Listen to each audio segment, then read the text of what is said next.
Good morning student. हम लोग लाख की चूड़ियाँ पाठ के प्रश्नोत्तर देख रहे हैं। कल हम लोगों ने 2 प्रश्नों के उत्तर देखा। पहला प्रश्न था, बचपन में लेखक अपने मामा के घर चाव से क्यों जाता था और बदलू को बदलू मामा न कहकर बदलू काका क्यों कहता था। दूसरा प्रश्न था, वस्तु विनिमय क्या है, विनिमय की प्रचलित पद्धति क्या है। दोनों प्रश्नों के उत्तर हमने तुम्हें बताया था। आज है प्रश्न 3। ध्यान से देखना बच्चों। प्रश्न 3 है, मशीनी युग ने कितने हाथ काट दिए हैं। प्रश्न है, मशीनी युग ने कितने हाथ काट दिए हैं। इस पंक्ति में लेखक ने किस व्यथा की ओर संकेत किया है। तीसरा प्रश्न क्या है, मशीनी युग ने कितने हाथ काट दिए हैं। इस पंक्ति में लेखक ने किस व्यथा की ओर संकेत किया है। उत्तर देखो। वर्षों बाद जब लेखक ने बल्लू काका को बेरोजगार और लाचार की स्थिति में देखा तो उसे लगा बल्लू के अंदर कोई बहुत बड़ी व्यथा छिपी है। लेखक ने अनुभव किया कि मशीनों से काम होने के कारण परंपरागत काम करने वाले कलाकारों और कारीगरों की जिंदगी तबाह हो गई है। उनका काम धंधा चौपट हो गया है।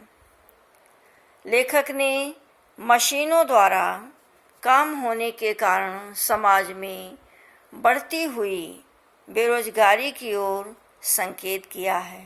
बच्चों, मशीनी युग ने कितने हाथ काट दिए हैं। इस पंक्ति द्वारा लेखक ने समाज में बढ़ती हुई बेरोजगारी की ओर संकेत किया है, जिसका कारण मशीनों से काम होना बताया है कि मशीनों से काम होने के कारण बहुत से लोग बेरोजगार हो गए। जो पैतृक व्यवसाय था, उनकी जो कलाकारी थी, जो कारीगर थे, उन लोगों का काम धंधा बंद हो गया है। जैसा कि इस कहानी में तुमने देखा कि बदलू जो है लाख की चूड़ियाँ भट्टी पर धातु को लाख को गलाकर बनाता था।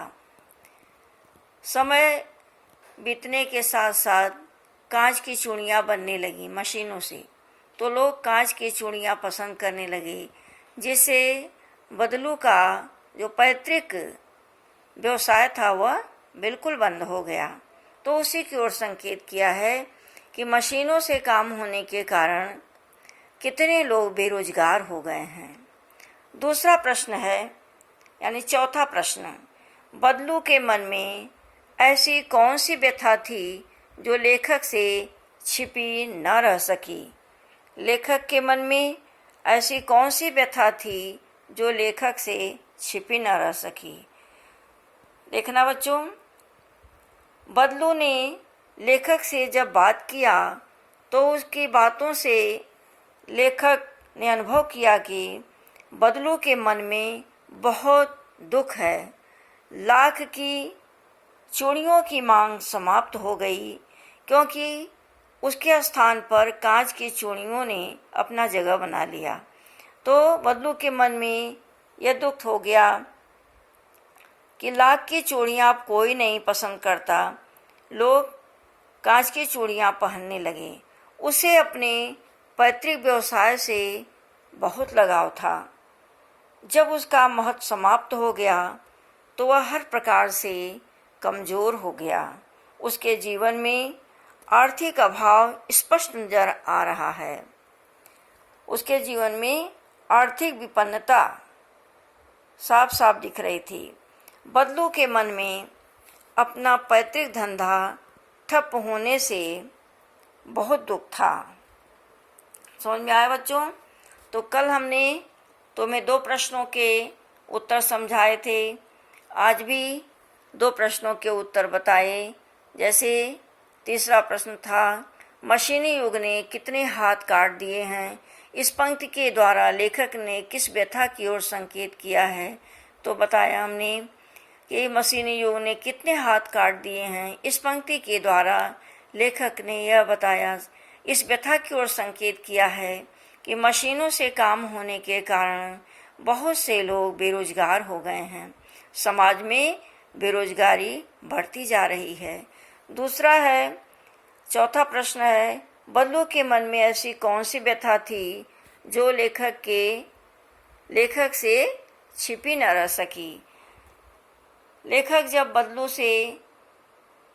ने जब बदलू से बात किया तो बदलू से वार्तालाप करते समय उसने अपने मन की बातें बताईं कि अब तो हमारा व्यवसाय ठप्प हो गया है। तो ऐसी कुछ बात बताई जिससे पता चला कि बदलू बहुत दुखी है। क्योंकि वह लाख की चूड़ियाँ बनाना उसका पैतृक पेशा था, जो कि बंद हो गया।